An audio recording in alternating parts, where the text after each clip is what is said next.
So, first match on the card is Bubba Bully, whatever the hell his name is, We'll call him Bubba. Versus Tommy Dreamer.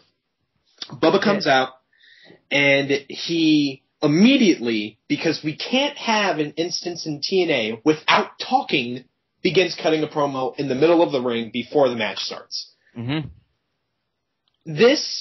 Now, me and CMG were talking about this before we started recording. This was a bad way to kick off the pay-per-view. Right. I'll be perfectly honest, any Bubba Ray match is a bad way to kick off the pay-per-view. But this was particularly bad because it pretty much said all the audience needed to know about TNA. We talk way too much. I think one thing we did talk about War Machine before we got on was how in pay-per-view cards and you should put your best, no, not the best match, but a good fast-paced match. So this could have been a time where you could have gotten somebody who hasn't been featured on Impact or on TV and just be like, okay, I need you two to go out there, give us 6 or 7 minutes and have a good match. Just get the excitement going. Yeah, exactly. They could have, this was so easy. This was elementary booking, Watson. I mean,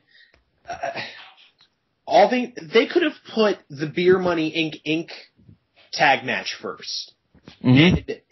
Granted, it might have been a waste of a match, only because, well, you put that on first, that's possibly best candidate for best match of the night. It wasn't, but it was a candidate. But you put those two, but you put Inc. and Beer Money in there, regardless of the quality of the match, you know it's going to be more exciting than starting off your match with Dreamer versus Bubba Ray. Yeah, and this match, it served its purpose, I guess, which was filler, but it wasn't good filler. It was like a bad episode of Power Rangers filler. It was bad. It would have been fine if this... Okay, it was still bad, but it would have been fine if they would have moved this match to the third match of the card. It would have been that would have been a good time right there because you built up the excitement with the first two matches, and then you have the hardcore match in there, and then obviously you have Dreamer and Bubba Ray who aren't going to move as fast as the X Division guys or some of the younger dudes, but it would have been a good downtime for the fans to have been like, okay, we can just sit down and chill, and we don't have to yell at TNA or whatever like that, or we can just go outside and smoke. Yeah, exactly. This could have put that match maybe second or maybe third or fourth on the card, and it was a good slow down match to cool the crowd down, or let the crowd rest a little. Then you throw in the Ultimate X match, and then and we'll be getting to that spot fest. But then you throw in the Ultimate X match, and then you got excitement building up again. The fans, they're mentally rejuvenated. And they're ready to get going. But just another missed opportunity they had on this. I mean, it's just okay, like when I said about not featuring people on the Impact, or they could have started off the show. They could have had Jay Lethal go up there and have a match against Magnus. They could have had, just thinking off the top of my head, they could have gotten Doug Williams to do something with Brian Kendrick, or have Hernandez do something. Just have some... Showcase her talent, Ross. Showcase her talent. Put them on a pay-per-view. You might want to edit that out because Hernandez did do something. It was a rather forgettable match, but Hernandez did do something. But I understand. Oh, my mistake. I understand what you're saying, though. And it just wasn't a good way to kick off the pay-per-view. But I will give it credit. It wasn't nearly as bad as the next match. And the next match being? Sarita and Rosita versus Angelina Love and Winter in the plot development match for the Knockouts tag team titles. Already, okay. I understand that you seem to think that the Beautiful People are your most over Knockouts. I really get it, but they're not. Fans of the Impact Zone may want to see them because they point at their asses, but no, that's not what we want to see. I would have rather seen maybe Mickie James versus... Well, if they really wanted to book it right, or just have a good, exciting match on there, they could have just had Mickie James versus Sarita in a number one contenders match to see who goes against... Madison Rayne in the next pay-per-view card, or whatever Impact they want to place it on. Precisely. I mean, it was a waste of. It was another filler match. It was like It was almost like every match on the card leading up to. This match is mainly on there, like, because the Bubba Ray. Sorry to interrupt you. The Bubba Ray versus Tommy Dreamer match, that was pure filler. In my mind, that was filler. This match right here was just the plot development match. The match that was just made for the sole purpose of explaining a story. That's why it wasn't that long. That's why I didn't care. There's no energy. I mean, and the thing is, it wasn't even a good plot that was being developed. It was just another stock possible lesbian angle because every knockout in TNA is a lesbian, I guess. And it was just bad. And the finish, oh my god. The finish was so overbooked. I mean, I actually had to watch the replay to figure out what exactly happened. So, for those of you who don't know, what happens is either Sarita or Rosita is about to hit Winter with the tag team belt, and Velvet Sky hauls ass into the ring, yanks the belt away, and zips out of there. Either Angelina Love starts talking to Velvet, or Velvet starts talking to Angelina Love, but whatever happens, Angelina Love gets distracted, and Winter gets pinned. And and so I had to watch it at first. I had to watch the replay again to see exactly what happened. And even then, I still can't really tell what was going on. But the one thing that bugs me about this match is like what they're trying to do with the plot they're developing, because the plot they're developing, in the sense, whether if it goes War Machine, I'll let you bring up what you think is going to happen, because that was a good point that you brought up, and I'll bring up mine. But whatever scenario that acts out, it's going to totally freeze up their division, because if their plan is to turn Velvet Sky heel through this misunderstanding, then okay, but here's how it freezes up the division, because you're going to have Velvet Sky feud with Winter and Angelina. That's going to be the quote, because she's a heel now, and then she has a reason to be to be mad at them for whatever reason. And then Sarita and the other one already have the knockout tag belts, so they don't need to go for the Prestige's knockout belt. So there's no contenders there. I mean, Mickey, yeah, but the way that Mickey has been presented, she isn't a credible threat, and there hasn't been single knockout match. Well, there's been single knockout matches, but I can't really name off the top of my head. She hasn't been presented as a credible contender, and we haven't seen reasons why we should care if she were to go for the belt, you know? Yeah. And then your point was? Well, I would like to say, before I present my point, I would like to say something about what you said about Sarita and Rosita.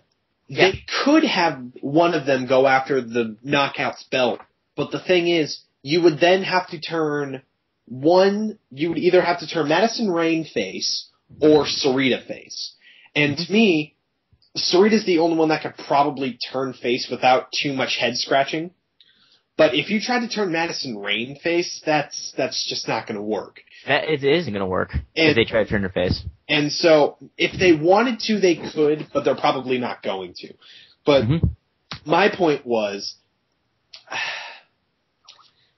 and here's what I think Vince Russo's going to do, because it would be the typical Russo. Well, we can't blame Russo. It might be one of the other writing teams. Well, still, it has to be approved through Russo. And then Russo will either make some sort of change or something like that.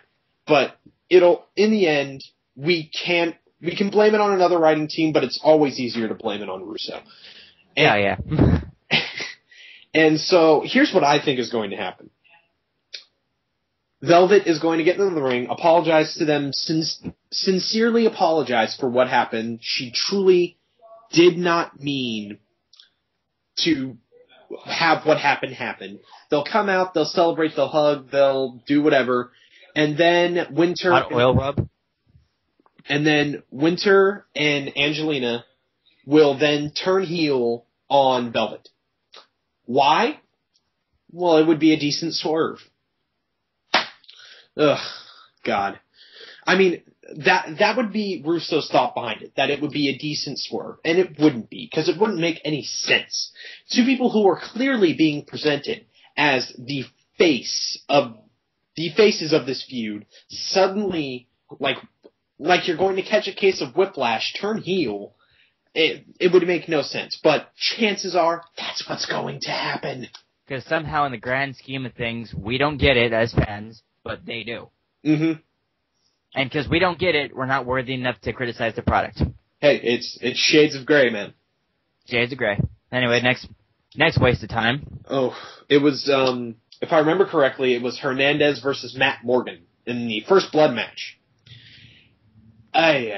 Oof. This match wasn't really all that bad. It was another hardcore match. Another garbage wrestling match. And, only shortly after the first garbage wrestling match. But whatever. And then it was slow, it was plotting, it was just...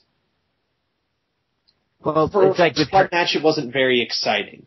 And it's like... Oh, go right ahead, I'm sorry. And the problem is, with the first blood match, that is either a blow-off to a feud, or leading into one last big match as their blow-off, which I think they're leading into Lockdown with this, but I don't want to see that at Lockdown. And thank God I'm probably not going to be on Lockdown. Thank you. And go right ahead. And so it's supposed to be exciting, and it wasn't very exciting. It felt like a standard Matt Morgan match. He got some offense, then his opponent got some offense, then, let me rephrase that. It was a typical Matt Morgan screwjob match. He got some offense, his opponent got some offense, he started getting some offense back, his opponent screws him somehow, in the lamest way, I might add, ever. Hernandez literally squeezes a ketchup packet on to Matt Morgan. We are now living in the land of cartoons, where someone can easily mistake ketchup for blood. You know what? I might give you hot sauce. Just because at least it's watery like blood, It's not thick like ketchup is. And maybe the sweat mixed with the ketchup kind of diluted it so it looks sort of like blood. But there wasn't even a cut on Matt Morgan. All the ref needed to do was look up and see that there wasn't any blood coming from his forehead and that it was clearly ketchup. But the ref looks directly at Hernandez and doesn't see that Hernandez is bleeding from the top of his forehead. It's like they're trying to reenact it was I forgot which pay-per-view it was. I think it was Genesis where Jeff Jarrett had the MMA match with Kurt. It was like they're trying to reenact that screwjob finish with the hot oil tan in Kurt's eye. It was like they're trying to go for that, but lamer and with blood. Ugh. My problem with the match is why couldn't those... Huh? You mean ketchup? Well, I mean blood, but yeah, it was ketchup. I know they're trying to go for blood, but we all know it was ketchup because we're not dopes. Oh, yeah. But my big complaint about it is, why couldn't it have just been a regular match? Just have Hernandez go out there with Matt Morgan, give him about 10 minutes or 12 minutes, and then let them do their thing. Because I know Hernandez is... Okay, again, it's hard for two guys who are about the same height, or strength-wise, because Matt Morgan is tall, Hernandez is tall, and they're both big and muscular. So I know sometimes the matches with those two types can be very awkward, and most of the time it's better, if you see Hernandez versus, a Doug Williams, or you see him, when he was in LAX throwing around Motor City Machine Guns, and Homicide was taking care of, the fast offensive stuff. That works to his advantage, and so I know it's awkward for two 6-foot guys to really put on something amazing, so sometimes you would give them a special gimmick match. So they'd be okay, it's a first blood match, so they can get away with being slower or something like that. So if there's an awkward period, they just get a weapon and you'll get an easy pop. Well, the problem is, Matt Morgan and Hernandez are not bad wrestlers. They're not at all. I wouldn't say that they're great or anything. They're not like Daniel Bryan or CM Punk. Bryan Danielson. Whatever. I'm not trying to sound militant about that. I just hate Daniel Bryan. Name. Either way, it's the same guy. Same guy, yeah. But, they can go and they can have a good match. And there is proven chemistry there. And, whatever you may say about Hernandez's and Matt Morgan's tag title run, I honestly don't care. But it wasn't a bad run, and they weren't a bad tag team. It wasn't until they suddenly turned Matt Morgan heel and had him turn on Hernandez that things started going haywire. And, there's proven chemistry there, and this match did not show it off. It was a subpar match because it was stuck with a crappy finish. It was stuck with a crappy finish, you mean? Well, and a crappy stipulation, because what does First Blood have anything to do with in their feud? I mean, granted you can't exactly have a concussion match this day and age, but still, I mean, a no DQ match would have been fine. Yeah, well, that was the point I was leading to. It's just they could have, like you said, they have the chemistry. They could have easily just went out there, have 10 minutes, and then just say, okay, have a good match. Mm-hmm. That could have easily solved it. But clearly, no, we have to have a gimmick. Clearly, The Office, again, that's the Russo booking strategy. He just sees normal matches scheduled on the card, and he's like, these are boring. No one's going to pay to see these. Here, let's make this a glove on a pole match. Let's make this a First Blood match. Let's make this a bra and panties match. Let's make this hey Ed, what do you got for me? Let's make this an Oklahoma on the pole match. Let's do it. Wait, Ed, weren't you fired? Shut up, I'm still here. I live in Russo's closet. Speaking of Russo's closet, hello. Oh boy. Alright, that one was bad, but whatever. Let's go to the next match. What was the next match? I think it was the X Division match. Wow. 4 CMG on the card? And this match right here was like, to me, the things I saw, that was the only saving grace. I mean, sure, Robbie E bogged it down, but he did what he was supposed to do. He just, the way I was explaining Robbie E in this match, he was like the AI in the video games when you play a wrestling video game, only he was more competent. Well, the thing is, this match was a spot fest. I mean, granted, that's all Ultimate X matches are, but still, there wasn't very much psychology to it, and it was just one spot after the other. It was like guys just waiting there to get shoved in between the pipes or something, which, by the way, that may have been this may have been a spot monkey match, but that was a sick spot. Oh my god. For those of you who didn't see the match, who can blame you? But for those of you who didn't see the match, there's a point where either Jeremy or Max Buck was on the top turnbuckle, and Robbie E fell but landed on his feet and saw Jeremy and or Max Buck and just shoved his head in between the support beams that hold up the Ultimate X thing. And there was this really nasty gong sound when he flew in there. It was sick. Mm-hmm. But that was a competent spot. The rest of the spots, not so. I thought there were some pretty cool spots, like when Kaz did the springboard. Maybe a little too early in the match, but when he did the springboard from the top rope of the ring and caught the rope and started climbing for the belt, that was pretty athletic. And Robbie E did competently pull off the tower. Yeah. There were some spots though that looked straight up nasty. Not even in a good way nasty. Just there was a spot where they really had the ring steps placed in an awkward area. So they were placed in the front of the ring. So what had happened was Kazarian went to springboard to the outside onto either Robbie E or one of the Bucks. But it looked like he caught his foot on the steps, as he was coming down, and you could see his foot kind of bend back. It was nasty. Oh, and then somebody, I don't remember who, it was probably one of the Bucks, but they went to springboard on Kazarian, and this time it wasn't just a matter of maybe he hit the steps or not. One of them clearly hit the steps because you could hear this thud once they kind of got low enough, and they hit Kazarian, and you saw them grabbing their leg and freaking the heck out. It was just like, whoa. You know, it looked nasty. What was a point I was going to bring up?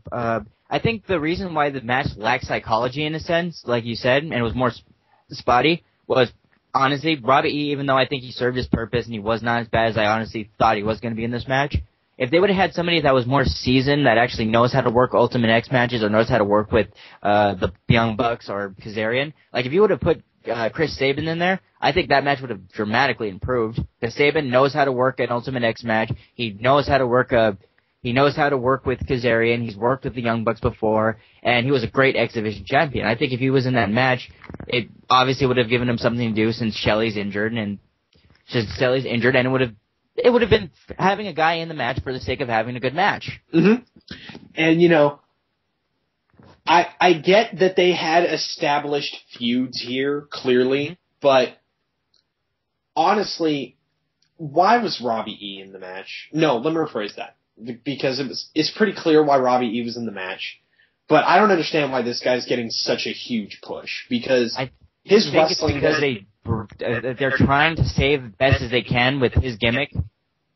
Well, I'm hearing a weird feedback. They're trying to save his gimmick as best as they can with the, God damn it, losing my train of thought. They're trying to save his gimmick, sell Robbie E. While they're promoting Angelina and all the Jersey Shore people they're bringing in. That's what they're trying to do. So that's why he's being featured in Ultimate X matches when clearly he's not the best candidate for it. And, you know, the Young Bucks really were just kind of thrown into this match. Like, it wasn't really necessary for them to be there. The only reason why they were there was because they didn't get their shot the last time because their flight sucked, you know, and they decided to hang out with Paul London. But that's beside the point. Yeah, that was not their fault. Yeah, and, you know, there was really no point for them to be in there. Like, it could have just been a standard match between Kazarian and Robbie E., standard X Division match, and it would have been pretty good, you know. It wouldn't have been match of the night, but it'd have been pretty good.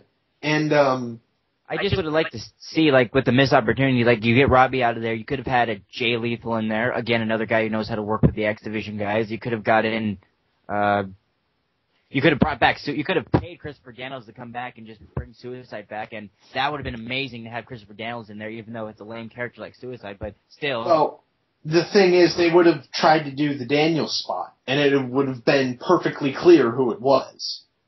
Like, you know, the thing I've noticed is that whenever Daniels is in a match, like one of those types of matches, they do the Daniels spot every time. And, you know... What spot are you talking about? The one where he's, like, on top of the rope and he just kind of, like, spread eagles it to the X or whatever. Oh, that spot. Yeah. And they do that every time. And they did that when he was first doing Suicide when Kazarian got injured. Mm-hmm. And it completely gave away who it was. But at the same time, if everybody who has access to a computer that has Wrestling Fan knows exactly who that is. Well, we knew who he was when he was Curry Man. And, well, I'm not saying, like, Suicide in there would make sense in a booking status, but if it was Christopher Daniels, again, there's somebody who knows how to really, really work that type of match, and we'll bring in another level of excitement to it. I understand. And I understand that everyone knew that Christopher Daniels was Suicide anyways, but still, there's a certain air of mystery that even though everyone knows, as a company, you want to retain, you know? Like, so don't do a dead giveaway like that if you want to have a masked wrestler and not have anyone know who he is.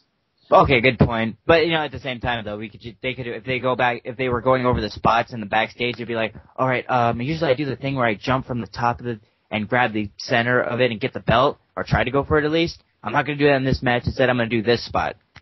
Nah, you're gonna do that spot, Daniels. But I don't want to do that. We don't care. He's like, whatever. He's like, whatever. I'm getting a title shot in ROH anyway. So. All right. So on from this match, which I thought was really good, to the next match, which was Take It Away, War Machine. Was that the Matt Hardy, AJ Styles match? I think so. No, I don't think it was. I think it was the Ken Anderson RVD match. This match sucked.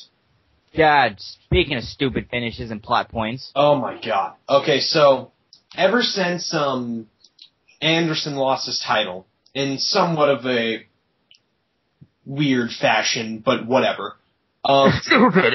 Stupid. Okay, it was dog shit retarded. But that's not the point. He's been pining for another title shot. He got it, and he lost. And then RVD got his shot, and he lost. So ever since then, Anderson's been complaining about getting another title shot. He's not been getting it. The one thing I like about this, though, and I'm sorry to interrupt you, but the one thing I like about this, though, is when Anderson first won the belt and he was giving that speech about, oh, I suffered for long periods of time and now this is my time. And then, 2 weeks immediately afterwards, he just, gets stripped of that belt, so it just makes him look stupid and the promotion looks stupid at the same time. Yeah. If you're going to take digs at WWE like that, keep the belt on him for more than 2 weeks. I think that would probably help. It's again, I'm not trying to, I know sometimes when I bring up Ring of Honor, it seems like I'm a mark for them. I'm a huge fan, but, I'm not completely biased, so when I bring this up, I'm trying not to be biased, but if he were to win the Ring of Honor belt and he just made, a little jab at, oh, yeah, well, he would never be in Ring of Honor, but if he did, he would be like, oh, yeah, I won the belt, and screw Vince for holding me back, because here, I am the champion. Because in Ring of Honor, my point being, in Ring of Honor or any other company, they take you seriously as a champion. They would have had him as a champion for a couple of months. So that would have been a good position to say, oh, I have the belt. It's my time. I suffered. But in TNA, that just makes you look stupid because they're going to take the belt off you 2 weeks earlier and then put you in another plot that doesn't make any sense. Yeah. So back to the backstory of this match. And so he's been complaining that he hasn't got his title shot. RVD hasn't even gotten a rematch yet. So now what they're doing is they're sort of turning Anderson. I guess. I don't really know what they're going for with this, but apparently they either A, want to make Anderson a tweener, or B, turn him heel. Which, either way, it's not gonna work. It's because, even when he was a face, we treated him as a heel. Yeah, because, let's face it, his character is... He's this strange amalgam of Austin, Orton, Cena, Rock, and Triple H. Or that's what they want him to be. I don't got the Cena part, but okay. It's because it feels like they're trying to make him look like the Superman of their company. At least to me it does. I mean, if other people feel differently, hey. Really? Because if Eric Bischoff pushes you down and then causes you to lose a match, you're not Superman. You're barely under the level of the lamest DC superhero. Okay, well, let's not talk about the Blue Beetle right now. And let's talk about this match. Okay. So, it's Anderson versus RVD. Mr. Anderson. CMG, put that soundbite in there every time I say Anderson. Please, of course. So, Anderson is feuding with RVD now for God knows what reason, because they both clearly want the same thing. So you'd think that faces would unite and fight for the common goal, even if it means going into a three-way with each other. Hey-o! Speaking of going into three-ways. And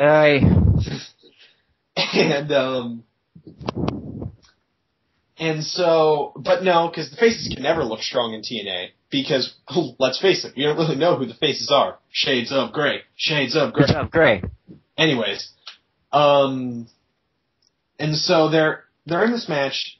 It was, to be perfectly honest, it wasn't a absolutely terrible match. It wasn't a good match by any means, but it wasn't as bad as another match on this card that we'll get to. We'll get to that. 90 seconds. Speaking of 90 seconds. Hey-o! Foreshadowing. Anyways. And so, it was a pretty competent match. Typical RVD spots, typical Anderson spots. Anderson says, asshole 500 times. That was supposed to be the original finish. Because cursing is cool. And the original finish was supposed to be Anderson was going to say asshole like 500 times, and RVD just leaves the ring because he's sick of this guy's immaturity. And God, everyone said it at least once, but he's like a 4-year-old whose parents have given him permission to swear once. And like, it's funny because it fits so well. And so now he's saying it whenever he can, just because he doesn't know the power of what he's saying. So, or lack thereof. And then they go for this, they get knocked out of the ring, and they're fighting outside of the ring, and then they both get knocked down. Or something like that. And then they both get double counted out. So there's number one contender. This match already it just leaves a bad taste in your mouth. This match was entirely pointless. Even though it was a mediocre match, so even if there would have been a clear, decisive victor, it still would have sucked, but at least there would have been a clear, decisive victor. Or, you could have just given him 5 more minutes and then have him do something. I don't even think it was a time limit thing. I think they just sat there and thought, you know how we'll repay fans who actually buy this? We're just gonna give you a DQ finish, a double countout finish that resolves nothing, and then we're gonna solve it on this week's Impact, which will also solve nothing, and then we'll just lead it into Lockdown, where there will be a 3-way match for the world title with Sting versus Anderson versus RVD. And when we get to the final match we're going to talk about, I like to bring up a point about this match that could have fixed the other match that we're going to talk about. Did that kill the mood? Really? Jesus. No, I was just. Oh, I thought you were actually going to bring up your point now. Oh, no. I was going to wait till we got to the pay-per-view. I mean, okay. Not the pay-per-view, the main event. Okay. I thought you were Sorry, dude. I thought you were going to bring up your point. I was sitting there, I was like, and? Oh, no, I was just saying that because, don't worry, well, I'm going to bring up the plot point from this match and put it on that match just to shrink listening. Okay. And now that we're bullshitting, it's going to be edited out. Yeah. We can say politically incorrect things. I'm kidding. Let's get on with our job. If you can call it that. Next match is Matt Hardy versus AJ Styles. Easily best match of the night. This will be the only time ever that you will hear me compliment Matt Hardy, unless he suddenly becomes Matt Hardy from 1999. 1999. Good times. I was only 4 then, but good times. Anyways, this match was okay. I mean, it was a handicap match, an unabashed handicap match, but it was a good match nonetheless. Ric Flair was still, he was wooing, he was, getting on his knees, speaking of getting on your knees. Yourselves, we're talking about a Ric Flair related match, he's gonna bring it up thousands of times. Oh yeah. He was talking. Speaking of bringing it up. Damn you. Hey, we're the best tag team. We should share a phrase once in a while. Yeah, every now and again. Christ. You got it. Jesus.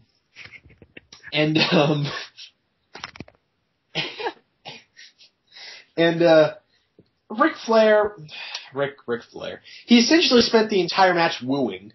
I was waiting for him to blade, to be perfectly honest with you. I spent the entire match expecting him to just all of a sudden start, scalping himself for no apparent reason. And he didn't, but he did do something that made me question whether he actually did do his business with Bruiser Brody or not. AJ's sitting on the ropes, Matt's kind of knocked in, and Ric Flair just grabs a handful of AJ's sack. I mean, and is just squeezing, and he's got this look of satisfaction on his face that is maybe the most elated I've seen Ric Flair in years. I mean, except for when he got inducted into the Hall of Fame, I can't think of another time Ric Flair looked this happy. Oh, when he made out with Maria. I guess, but he was kind of happy. He was grinning like a Gen Z cat. He was thinking of Bruiser Brody. Anyways, But other than that, this was a very good match. Like, very good psychology, and it was clearly set up beforehand. I need to say something really quick about this, though. Does Matt Hardy seriously not know how old AJ is? Like, that's what I'm starting to think, because you think after the first promo, and AJ might have said backstage, hey, we're only 4 years removed, so you calling me kid and son makes you look kind of stupid. It is stupid. I mean, but look on the Twitter the night when they had their first match together, when Matt came on top from a screwjob finish. It was like, hey guys, I beat AJ Styles. Take that, internet wrestling community. What do you got to say now? And I'm like, yeah, AJ still has his dignity, and people respect him. What's your excuse? Hello. Matt thinks he's Jesus. I mean, he really does. He thinks he's the second coming. He's not the second coming. We already saw the return of Jesus, and that was on Raw a couple nights ago, and it was fucking amazing. Nicely done, Magpie. Nicely done. Internet high five. Internet high five. The best team ever. Totally. All right, we were better than all the other Wrestle members. Oh yeah. Without doubt. Yeah, I mean, who's going to oppose us? Tifa's? He already lost the titles to us. Okay, let's back to wrestling. Yeah, sorry. And we can discuss this with Tifa's later. Yeah, we'll mock them. But it was a very solid match. I liked it, to be perfectly honest. And Matt Hardy, well, this may not speak for Matt Hardy's skills so much, more AJ's, because apparently he can drag a sack of crap to the ring and have a 5-star match. Because AJ Styles is amazing and should be the TNA champion. Well, that's never going to happen again, you watch. I hope it happens again, but I'm most Let me tell you something, brother. Right. Oh, God, Hogan. You shouldn't say those things about me, brother. I watched Hogan, he was just having an honest opinion of how he felt. He should have taken it in a more mature way. I don't care, brother. He's never going to get the title again, brother. Over my dead. If you get overwhelmed, Hogan, you're going to pull out your back again. Just lay down. Shut up. I'm already crapping out my spine as we speak. Anyways. Yeah. And this was a good match, good solid match. AJ came out on top. He finally beat the man after losing to Matt for, I think, like 2 weeks in a row. Would I be correct in saying that? 2 weeks in a row he's lost to Matt? I think one time was a legitimate match, and then the other time was like just Hardy blindsided him or beat the shit out of him or something. Oh yeah, he did lose to Matt. Because that was when Ric Flair turned against him. And then the second match was the street fight, and then he got screw jobbed. And then this match he did lose 2 weeks in a row. And because you can't have a back and forth heel wins, face win, and then pay-per-view decides it all. You just have to have the heel dominate. And then face wins. But now let's talk about maybe the most infamous match of the night, if not possibly the most infamous match of the year. Surely it will be a match of the year, remembered for all time. Oh yeah. Sting versus Jeff Hardy. And the funny part about watching this match, actually I'm not even going to call it a match and give it that satisfaction, but the funny thing about watching this, the War Machine, what's a good word for failure? I don't want to use the word failure, but what's another good word for failure? Systematic destroying of a formerly good wrestler's reputation. Right, the systematic decline of a wrestler's once proud reputation. That's what we're going to call it. And both wrestlers if you count Sting, because he had to be involved in this match. Yeah, but Sting carried it with grace. Look at what Hardy did. But okay, let's just talk about this match before we get into the major A-bomb, if you will. Okay. So what happens is Hardy comes out first. He seemingly takes forever to get out. Like he stumbled. Revolver Man was in the chat with us when we were watching this, and he said, "Did Hardy get lost coming to the ring?" And I don't know. With all that damn fog, you couldn't see the ramp. Well, still, I don't know if he said that already. So CMG, feel free to edit that out if he already said it. And so Hardy comes to the ring, and he's mouthing the words to his Until It Sleeps ripoff into the camera. And I'm going to keep calling it that until he either A, changes his theme back to modest, or B, admits that it's a ripoff of Until It Sleeps. And if you're going to change your theme, do not write your own theme song. Matt, Jeff, you're only good at wrestling. Don't do art. Don't do music. You suck at both of them. Now, back to wrestling. Oh, yes. And sorry, I had to get off my chest. Hey, it's cool. The world title penalty is final straw. And so he comes out to the ring. He starts pandering to the fans. He slips on his way up to the second rope for his typical Hardy Boys guns salute. Then the unimpressive Sting comes out. And you could just tell, I'm sorry to interrupt you, you could just tell the way Sting is coming to the ring. He's just like, I don't want to do this. I don't want to do this. Just think of the pans. Think of the pans. He clearly notices that something's wrong with Jeff. Or if he didn't already know. And so he's coming out to the ring, and there's a clear scowl on his face, which actually looked really good for the camera. Because it looked like he wanted to kill Hardy, which he probably did. Yeah, but like if you didn't know what was going on, you see that scowl and you're like, oh, this guy's gonna fuck Hardy up. This is gonna be a great match. Oh yeah. Then as the match is about to get started, all of a sudden, Eric Bischoff comes out. And CMG, can you do me a favor, and when I bring that up, start playing Eric Bischoff's old Raw theme? You're very demanding today, aren't you? Damn. Please. Please. Just because I want to see that. That'd be hilarious. And I would really appreciate it if you did that. But Eric Bischoff comes out, and he whispers something to Sting with the mic behind his back. And then he whispers something to Hardy with the mic behind his back, and Hardy looks like he's about to blow a gasket. But he already smoked one backstage, so... Anyways, that was a terrible joke, so feel free to edit that out. But... Oh no, he'll leave it in there, alright. Oh, I know. He left my Japan joke in there. Thanks, a-hole. I probably have the reputation as DarkMatch's resident ass face. Anyway. Yeah, thanks for taking the heat off me, by the way.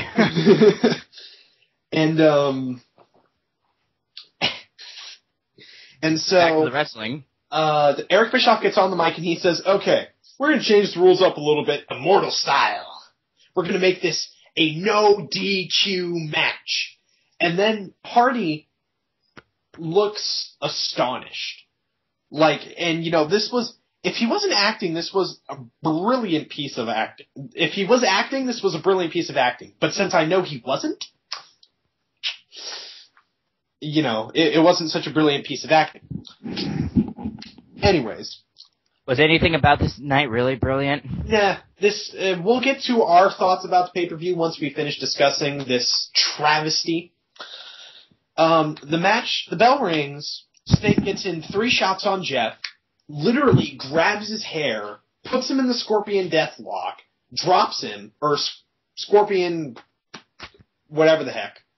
Scorpion Death Drop. Thank you. Scorpion Death Drop, the D2, if you will. Or the 2D, whatever. And, because the 3D with the Dudley, never mind. Dudley Death Drop, Scorpion Death Drop, never mind. Just go. But back to the match. And then Hardy goes to pin, Jeff. Or no, Hardy goes to pin Jeff. Sting goes to pin Hardy. And you can see Hardy just struggling to get out of this pin. He does not want this match to end. And so he's trying to kick out, but Sting's not letting him up. And then the ref counts it 1, 2, 3, match over. And the crowd goes mild. The crowd doesn't even go. The crowd starts booing. The crowd goes crazy. There was almost a riot at the show because of the way it ended. Oh my god! Really? Because when I watched one of the repeats of it, dude, I swear they edited out the bullshit because I could hear booing, but it wasn't as present as I heard about it. Oh yeah, it was way worse. TNA edited it out? No. Oh, yeah, I know. They pulled the same WCW tactic that they did for Hogan when he first came in, because the crowd... I didn't even know they did that shit, dude, because I watched the replay. I mean, I knew they did it, but I didn't recognize it right off the bat, because I'm like, wasn't the crowd louder the first time I watched this? And I was like, holy shit, they edited it out. Yeah, it's... Ugh, God, TNA. You know, this situation could have easily been ramified. Speaking of getting rammed, hell! Anyways, you could have shot a vignette of Hardy getting jumped backstage. Mm-hmm. And you could have just said that Hardy couldn't make it and restrained him backstage or something. You could have, and then have Anderson and RVD come out. Oh, you dick, you stole my point. Sorry. It's okay, you take it, you're gonna look good, it's alright. I knew what you were going to say. I mean, just because I was thinking the same thing. That's how good we are. We think alike. Oh, yeah. And, oh, my God. Dude, I don't see how you could have screwed this up. This situation, this was maybe the easiest situation to get out of. If the reports are true and he was there the whole pay-per-view stoned out of his mind, you could have easily just switched up the card a little bit. That would have explained the double count-out finish. That situation could have been ramified. You could have had Sting retain and then go into a match at Lockdown with a true number one contender. Punish Jeff Hardy, which, by the way, yeah, send him home with pay. What a punishment. God. That'd be like suspending me from school and saying, oh, by the way, you're going to get straight A's for the rest of the year. That's actually just awesome if that happened for you. Well, still, it's not. The point is, it's not much of a punishment. If anything, it's a reward. Because he gets, number one, he gets time off. And number two, he gets paid. He probably makes a crap ton of cash at TNA. Because he's an ex-WWE guy. So therefore, sending him home with pay is kind of like sending a fat kid home with sweets. Everyone wins, sort of. Except the people who deserve to win, but do not win, like AJ Styles. It's like you have a competent champion in there, who's AJ Styles, a fantastic wrestler in every right. Jenga said it best. AJ was born to wrestle. You have a flagship champion. You have somebody who's different, who hasn't been seen in another promotion. You have somebody who will show up on time, who will give you the best possible performance he will, who will not only make himself look strong, but his opponents look strong. It's just, why not give him the belt? He is a perfect champion, a perfect wrestler. It's like not even... from the brother. Oh, God. Hogan, we told you not to call in our show. He made those remarks about me, brother. I'm not going to let it slide, brother. I'm going to bury him, brother. Well, you're going to bury him, but then you're going to reward a junkie who's just going to give you a lackluster pay-per-view. I mean, what's the logic behind that? Precisely, brother. You don't see the plan, brother. It's all serious, brother. It's just, I see what you're trying to go for, but you got to really explain it to me more. Like, what's the end game of this? I don't have to explain anything, brother. I'm Hulk Hogan, brother. Well, the thing is, you're the major face of the company. If some disaster like this happens, people are going to go to you and blame you primarily. You should just try to have, like, an explanation or a reasoning behind it. Well, let me tell you something, Mean Gene. Dude, brother, man, dude, brother, man, dude. I have a name. Brother. Die. I don't have to explain anything to you, brother. I'm Hulk Hogan, brother. Now shut up before I rip my spine out of my own ass and beat you with it, brother. All right, whatever. We'll just try to... I'll talk to Dixie. At least she'll give me not that much emotion. And... That was good. You know, honestly, Hogan is at the point in his career where he is a complete joke. No one takes him seriously anymore. He is possibly the biggest joke in wrestling, aside from maybe Ric Flair, but the difference is between him and Ric Flair, Ric can still wrestle, and Ric can still go. He can go, but not like what Ric Flair used to be. Like, you're not going to see a Ricky the Dragon, you're not going to see at this day and age, Ric Flair pull out like a match like he had with Ricky the Dragon Steamboat, but he could still competently go. Yeah, and he still cuts great promos. That guy has boundless energy. It doesn't even matter if the segment he's doing is absolutely stupid. He so does not care. He goes out there and he tries to put on the most entertaining segment of the night. And most of the time he does. Yeah, whether if it's batshit crazy things that don't make any sense, or he actually tries to get, like, he tries to put his effort in there. Well, not his effort, but he puts his energy into there. And I lost the point I was going to make. Damn. I gotta tell you, man, this could have been the most easily fixed situation in the world. You would have had it could have been easily fixed if you would have trusted your other employees to do a good job. You know, like if they would have trusted RVD and Anderson, like we said, to go out there and just have a triple threat at the last minute, they could have done it. I know they were retired from the other match, but emergency is emergency. Or they could have gotten a fresh guy who was a good contender, like just, I don't know, throw something together. You can do that. God. These people. You know, contrary to popular belief, I want TNA to succeed. I want them to become the number 2 company. But the thing is, they have to be good, and they're not good. And at this rate, they're gonna close down. Which that's not going to be good for the business in general. That's not going to be good for DarkMatch.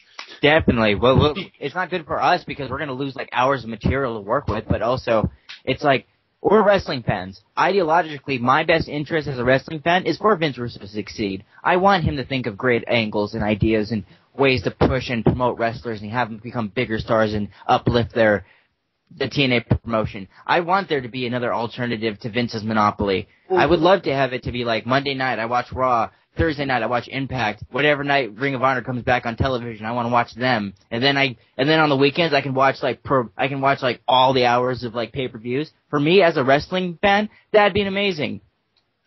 But that's not what we're going to get. We're going to get a lackluster product because the people behind the product don't know what the hell they're doing. Yeah. Oh, and I'd like to say one other thing, too. One other thing, just when we're in the final thoughts right now. Oh. It occurred to me in my attention that when I was looking through the wrestling websites that there's been 2 releases in TNA recently. One, I don't care about. Let's face it, I never cared about that character. But there's one I specifically do care about. Magpie, listen to me. Just let it go. It's okay. She will find work. I know where... It's not that she will find work. I know for a fact this person's going to find work because she is a very good talent, has a good work rate and a great personality, and people want to watch her. My thing is, you could have had her built up and solve your problem of who else could be a contender for the knockout match, like when we were talking about the plot holes in the current knockout situation. You could have easily propelled her to be the next champion. It would have been a good payoff. People want to see her win and succeed. But instead, your stupid management in TNA halted that. It's just so irritating. Amen, brother. I thought that was going to be more coherent. Was that coherent? I don't think it was. It was coherently incoherent. Edit that out. If that makes any sense. But yeah, I had a point I was going with there, but I lost it in there when you were just like, Magpie, it's going to be okay. And I'm like, hey, it is going to be okay. Thanks for calming me down. It's okay. But I would like to give a personal fuck you to TNA for releasing Daphne and CMG. Leave that part in there. All in all, this was a terrible pay-per-view. There were maybe 3 good matches. And, oh, God. We completely skipped over the Ink Beer Money match. I just realized we completely skipped over that match. Well, that's how memorable it was. Yeah, I guess that speaks for the match. Guess what? It wasn't really all that good. Wasn't that exciting? We missed an opportunity. Beer Money should be doing something better for their time. Next thing. Oh, God, I can't believe we botched that. You can fix that, right, CMG? Well, why? You guys didn't say anything about it anyway, so it doesn't even matter. Oh, okay. He has a point. This was a terrible pay-per-view. I mean, it was bad. I mean, I thought Genesis was bad. And you know, to be fair, Genesis wasn't a bad TNA pay-per-view. But if we compare it to the standards of, say, WWE, it was a terrible pay-per-view. Mm-hmm. or any other company for that matter. Dude, WrestleLicious puts out better pay-per-views than TNA does. Shimmer puts out better pay-per-views than TNA does. Whoa, don't put Shimmer on the same wavelength as WrestleLicious. Oh, okay. Shimmer is like a bazillion times better. Well, it still sucks. Shimmer does not suck, but that pay-per-view did. Anyways. Well, final thoughts. It was an awful pay-per-view. TNA, whoever put this card together, should be vastly ashamed of themselves for what they did. It is not going to make your product look good. It's not geniuses. You have to honestly own up to your mistakes and try to decide which way you're going to go out. Because let's face it, with the way you're running your company right now, creatively, it's going to lead into just like a abyss that you're never going to, and I'm not even going to use abyss as a pun intended, but it's just going to lead into this never-ending abyss that you're not going to be able to get out from. So you just have to recognize your mistakes, because if you're going to go out, at least try to go out with some grace. Does that make any more sense, or is that coherent? No, that makes sense. I think that makes sense. I've said all I need to say on this pay-per-view. It was terrible booking, terrible matches. It resolved nothing. Well, not terrible matches all across the board. There were still some good saving graces, but nothing to save the entire pay-per-view. Pay-per-views are meant to be A, the continuation of some feuds, or B, the blow-offs for many feuds. And quite honestly, this did nothing of the sort. It resolved nothing. It didn't start anything. It didn't end anything. All it did was continue more pointless feuds that no one really wants to watch. I mean, do you want to watch Tommy Dreamer cry over ECW again? No. No. You don't. But guess what? Chances are it's gonna happen. Screw all this nonsense. Screw TNA. Screw the current incarnation of TNA. This is not good TNA. This is dark TNA. Like TNA is stuck somewhere in a parallel dimension where Star Trek actually happened in real life. I'm flying in a TARDIS right now, and lost where I was. TARDIS, I love you so much right now. You just referenced Doctor Who. Thank you. No problem. You're my best friend ever on the show. Thank you. I was just watching the first series of Doctor Who on my Netflix before we started this, actually. Hey, I was too. Which episode did you see? I am currently watching Dalek. Oh, I'm watching that episode too. Remember when he goes into the vault and then it's like, must exterminate, that was so cool. If anybody wants to know why we're not talking about the pay-per-view, Doctor Who is so much better. Watch Doctor Who instead of TNA.